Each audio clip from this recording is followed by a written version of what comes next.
In this knife talk video, we're going to be looking at the Case Backpocket and at large slip joints in general. So to start out here, this is the Case Backpocket in burnt amber bone and 154 cm steel. And it's a nice knife. I've always thought that this backpocket design was an interesting design. It's a Tony Bose design. It's not one of the premium collaborations that Tony Bose and Case do, but it has kind of the same look. So you can see that it has a little bit sleeker lines, maybe more fluid lines than some of the traditional Case patterns. And that's especially evident in this clip point here. So this is what I would call a Turkish clip point, and basically what makes a Turkish clip point is it has a very elongated clip. So that's this area here where it looks like part of the blade was cut off if it was a drop point. But then it also has an upturn at the tip. So rather than just going straight, it has an upturn at the tip. And to give you kind of a comparison, I have a Case Trapper here, which has a California clip, which is basically a long clip, just like this has, but without that upturn at the tip. So you can see it just goes straight to the tip there. So that's kind of a comparison of the blade shapes. You can see how it has a little bit more of a curve to it and gives it a little bit of a sleeker design, maybe a slightly less traditional, but a good looking design. And then also, because it does have this kind of slender blade, it can have this also kind of slender handle. So it's a long knife, and to give you a comparison, this back pocket is 4 5/8 inches closed. So to compare it against a GEC 15 pattern, which a lot of people have or know about, the 15 pattern is 3.5 inches closed. To compare it to a more recent, if you are just getting into traditionals, a lot of people got the bull noses. The bull nose is about 3 3/3 inches closed, so a little bigger, but still, quite a ways from being as long as the back pocket. And then again here, the Case Trapper, which a lot of people have, not quite as big. The Case Trapper's almost 4 1/4 inches, so a little shorter, but a really good comparison. I don't know if it's a good comparison in the sense that a lot of people have this knife, but for the size, the length of the Case Backpocket is almost exactly the same as the length of the Great Eastern Cutlery 98 pattern, and this is a number 98 Texas camp knife from Charlie Campagna.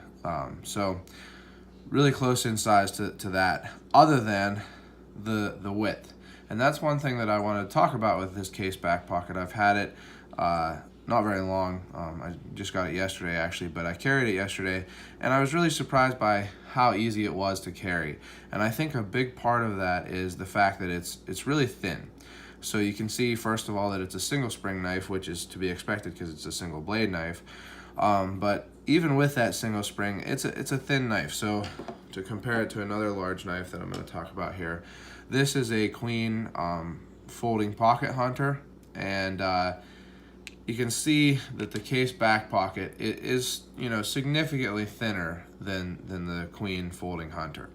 And I think that the Backpocket is its own design. I think probably a lot of traditional knife experts, which I'm not really an expert, I'm still learning a lot and everything, but I think a lot of traditional knife experts would tell you that the Backpocket is not a folding hunter design, but I think that it certainly, the design takes a lot of cues from the folding hunter. It's a single blade clip point, large folding slip joint that's to be carried and everything. A lot of people carry these in belt sheaths, which I think also people do for the folding hunters. But I think that they definitely took cues, or Tony Bose definitely took cues from the folding hunter. But to talk about this knife kind of more specific to it, I got this knife because it was on sale for basically the same, or actually, depending on the handle materials and stuff, a little less than a normal back pocket. But this has 154 cm steel. So I don't really love. I haven't had that much Case True Sharp steel, but when I have had it, it seemed to hold a wire edge kind of tenaciously.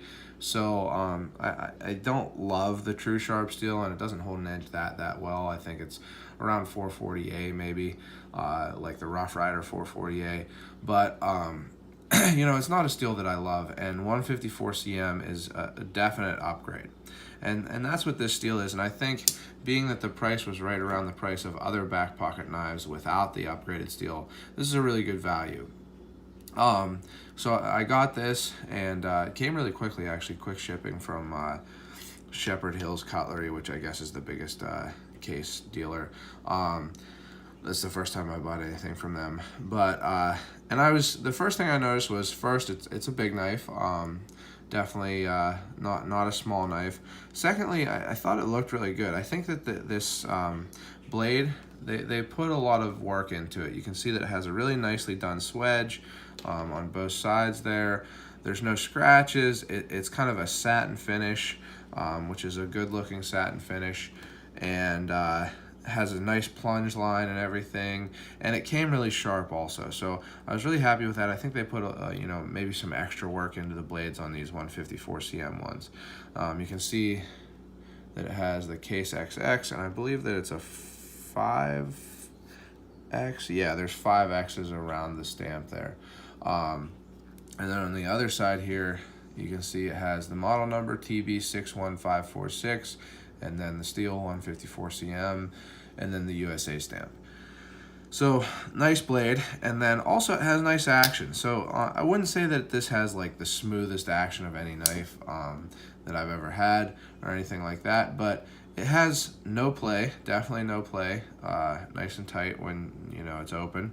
It has a half stop, so you can see it has a half stop right there, and it you know, snaps to that well, and then snaps closed well also. So a really nice action. I'm happy with the action, especially considering, you know, I really like, my favorite company is GEC really right now.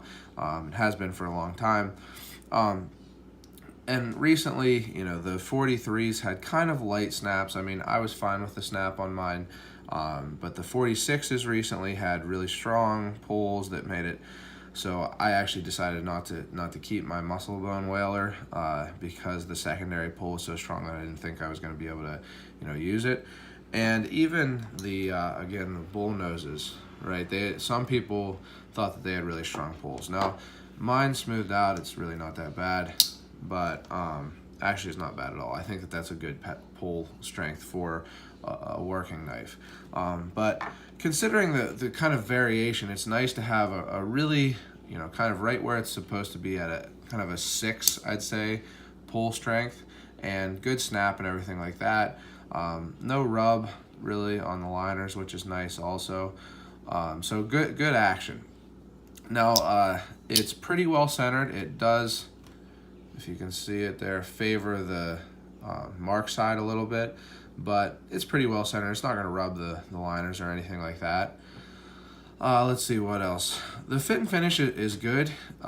There's no big gaps or anything. There are some very, very small, kind of hard to see gaps right there, but no big deal. Not something that will affect anything whatsoever.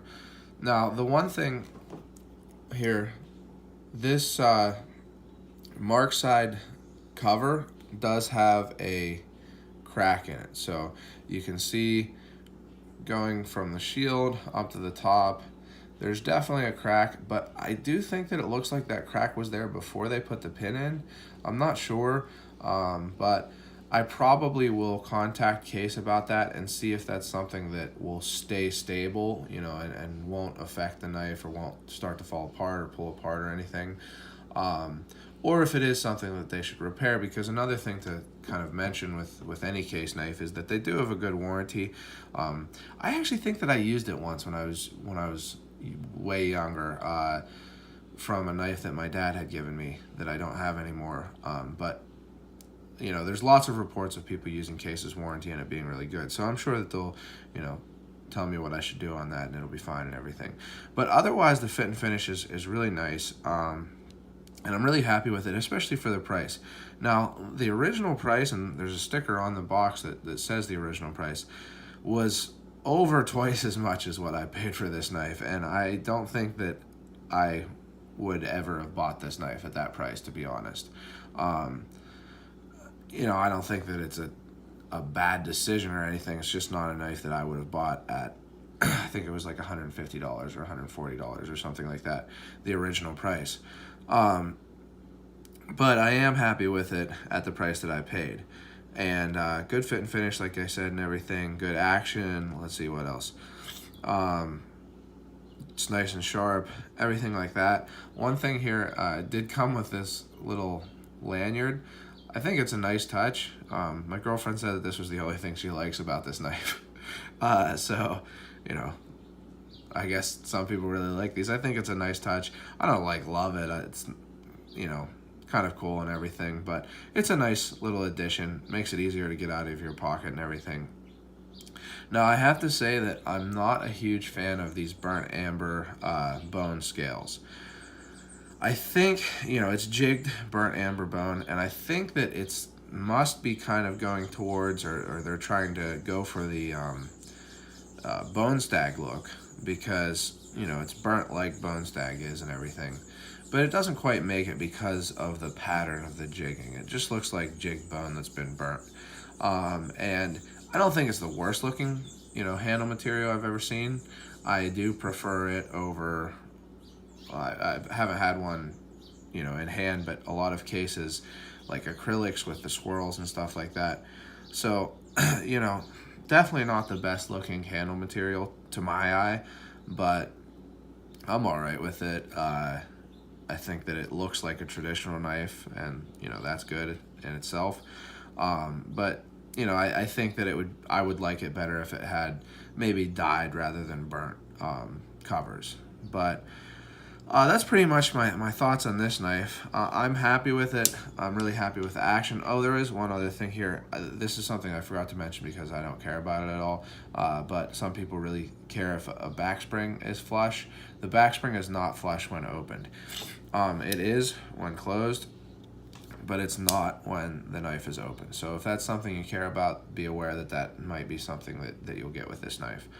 But otherwise, I'm happy with this knife. I'm looking forward to having a traditional knife with somewhat modern steel. 154 CM isn't the most modern steel out there, but it's certainly more, you know, more modern than True Sharp or 1095 or things like that.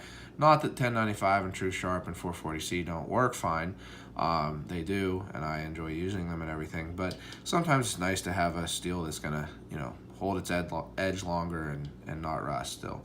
So that's the Case Backpocket. It's pretty much all of my thoughts on it, but I want to also talk about carrying larger slip joints. So I've got kind of a slew of larger slip joints here. We have the Case Backpocket that I just talked about, the Queen Folding Hunter in amber carved stag bone and D2 steel, a Case Folding Hunter in CV.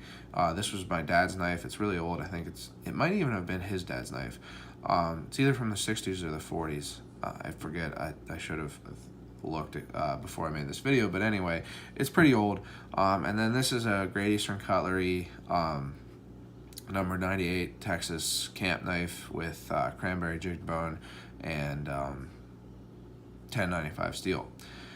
And the covers on this are actually jigged wood. I'm not sure what kind of wood, but it's jigged wood. So I carry all of these knives. I carry this one the least, and I'll talk about why here in a second. But this knife is the most like this knife, I think. So the Queen Hunter is the most like the Backpocket, and mostly that's because it's a single blade. So I think if you're going to carry a slip joint that's, you know, really long like these are, this one is, I didn't even measure it actually. This one is, let's see, that's the wrong end.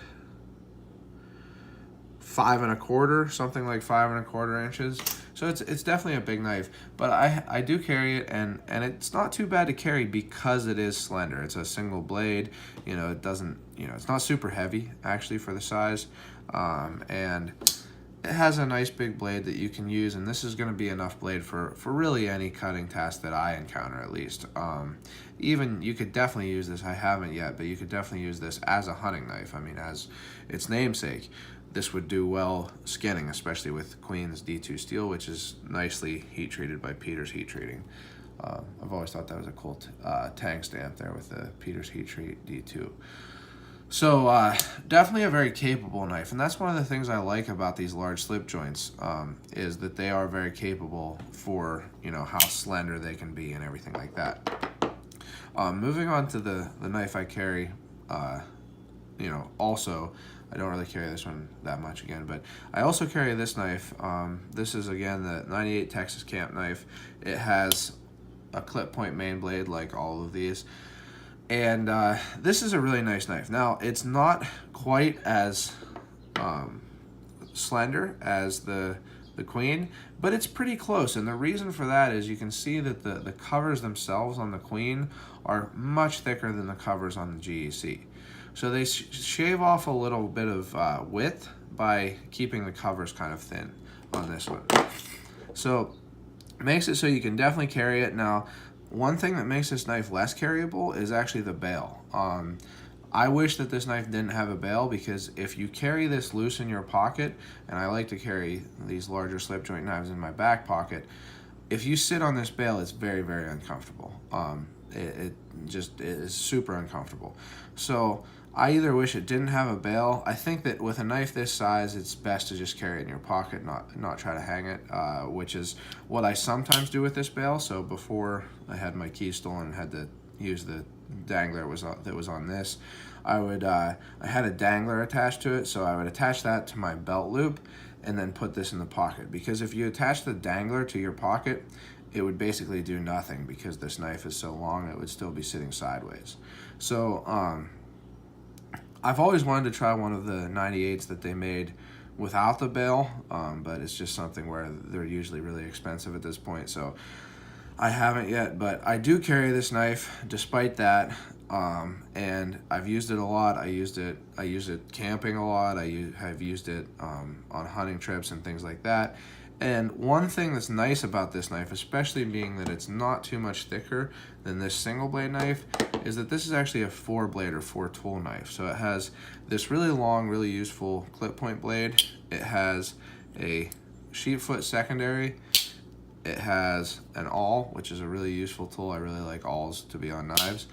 And then it has a cap lifter and can opener. So, you know, if you're gonna carry a big knife, it's nice that this one packs so much, you know, useful tools into the size. And then finally we have the Case folding hunter with the 2-blade folding hunter. So it's almost a large folding trapper in some senses, but because of the handle shape, it is still a folding hunter.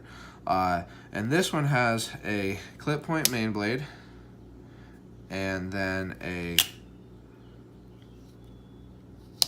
what I would actually, this is almost an upswept tip knife. I think that it's usually called a drop point, but there's definitely a little bit of an upsweep there. But this is like a skinning blade. So it's a nice blade combination, and you know, it's a nice knife and everything. The main reason I don't carry this is because it's pretty thick, right? So it's thicker actually than the Great Eastern Cutlery.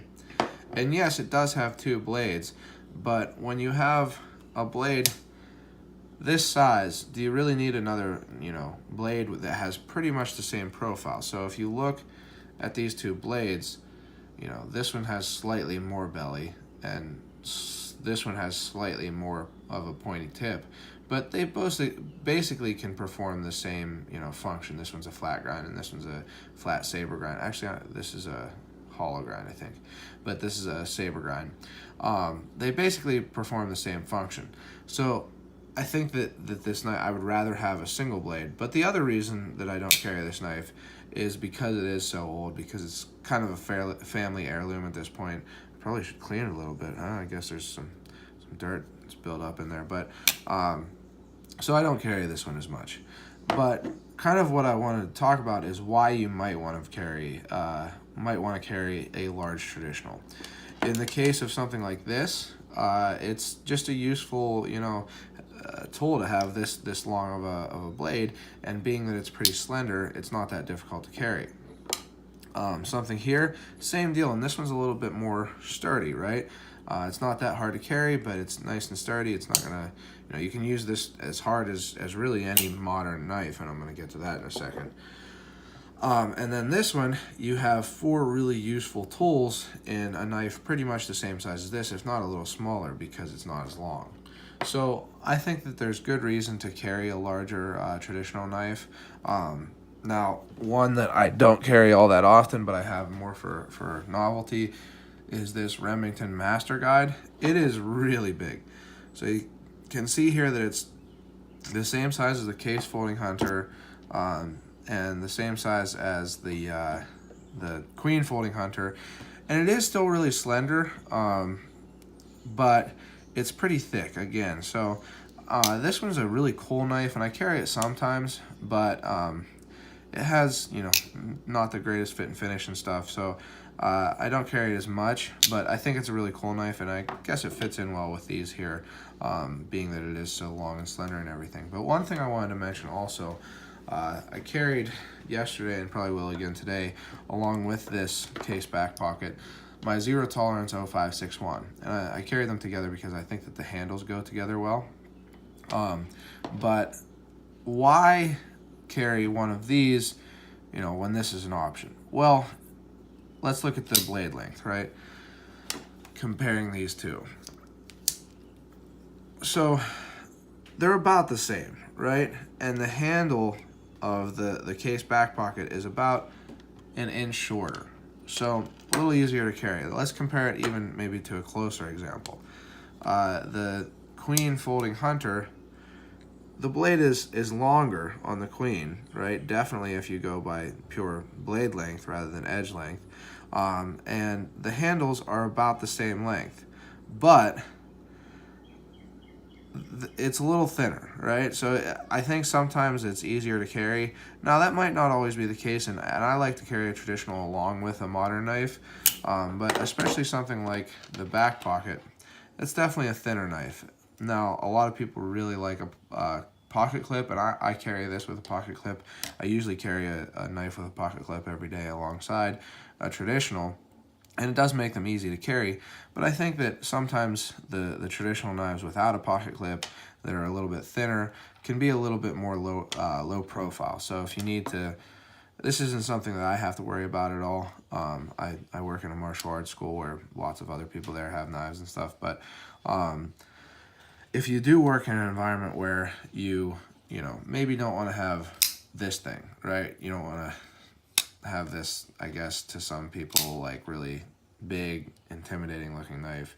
I think that this knife, to that kind of person who finds knives intimidating, would look less intimidating. So that's another reason to carry a large slip joint knife, is that you can get a lot of blade length, a lot of useful tools into usually a little bit of a smaller package, while also being a little bit more friendly looking to people who might find a knife like this a little bit less friendly looking.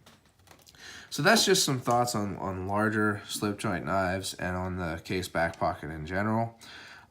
So I hope you've enjoyed this video. I'm sorry I sound a little bit sick. I'm actually just having really bad allergies today, but hopefully you can understand everything I was saying and everything. And if you have any questions or comments, feel free to leave them below. I always enjoy seeing what everybody has to say and answering questions and stuff. And if you would like to get notifications from my videos, don't forget to subscribe. That way you see them when I post them and everything. And yeah, don't forget to go out and do good.